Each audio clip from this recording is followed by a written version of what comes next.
Welcome, students. It's Mr. Volkman. We're ready to start Chapter 2, Lesson 2 for Washington State History. The next few videos are going to be a little different. Instead of having one video for every lesson, I'm now going to be making two videos for every lesson, hopefully to shorten them so you don't get any more 12 to 15 minute videos. Way too long. Chapter 2, Lesson 2, is all about the explorers that either went by, sailed into, or explored the state of Washington. And we're going to start off with two explorers today. Just wait a moment here. There we go. Age of Exploration, Part 1. So, first off, before we start anything else, we need to talk about why people even started sailing and how they found North America. So real quick, explorers were looking for a shortcut to get from Europe to Asia. If you take a look at this map from 1492, you can see that they have a lot of detail. We have Africa here, here's Europe, here's the Caribbean. Now before, what they would do is they would have to walk this long journey over to Asia, over to India, over to China, where they could get a lot of spices and materials that they did not have in Europe. That's a long trip. Also, they did find a way to go around the Horn of Africa, but again, that was very difficult because right here is where you find two different currents from the Atlantic and the Pacific Ocean. So they thought there was a shortcut if they went west. Well, Christopher Columbus, and you know the story, he sailed the ocean blue in 1492, and lo and behold, he thought he found India when in fact he found the Caribbean. That was kind of the start of everything. Once they found North America, they thought they could find a way through North America or around North America. So this is what really fueled the exploration of this continent that we live in right now. This map, by the way, is in 1755. Pause the video for a moment, and I want you to take a closer look at this map and see what landmarks you find familiar and which ones are, shall we say, not familiar or are missing. We're going to start off our journey of the explorers with Juan de Fuca, also known as, and here I'm going to try to say his Greek name, Apostolos Valerianos. And supposedly in 1592 is when he found the Strait of Juan de Fuca. So, Strait of Juan de Fuca.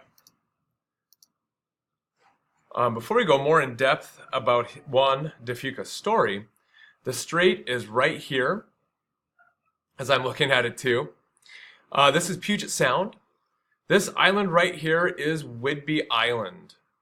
So in your mind, here's Whidbey Island, and the Strait of Juan de Fuca is in between the coastal range and Vancouver Island, where Victoria is. So anyways, Juan de Fuca claimed that he found this. He said that as he sailed through the strait, he claimed that it was rich of gold, silver, pearl, and other things. He also claimed that it was a Northwest Passage, that fabled passage that would allow sailors to go from the Atlantic through the continent of North America to the Pacific. Well, we know by living by it that he was false. It's not the Northwest Passage. We also know that there is no gold, silver, and pearls. Now, at the time, Europeans didn't know that. So explorers like James Cook and George Vancouver later went on expeditions to first off see if it truly was the Northwest Passage, and then if it wasn't, they wanted to discredit Juan de Fuca's claim. This here is a map of what Europeans thought North America looked like after Juan de Fuca's claim. And if you take a look, this right here is the fabled Strait of Juan de Fuca, which would have been the Northwest Passage going right through the continent of North America. But we know that this is not true. But that's what they thought. Next up we have Captain James Cook, who was a very famous explorer even before he sailed to these parts. He was famous because he found the Sandwich Islands, which are the Hawaiian Islands. He also circumnavigated, which means sailed around, the Earth twice in two different directions.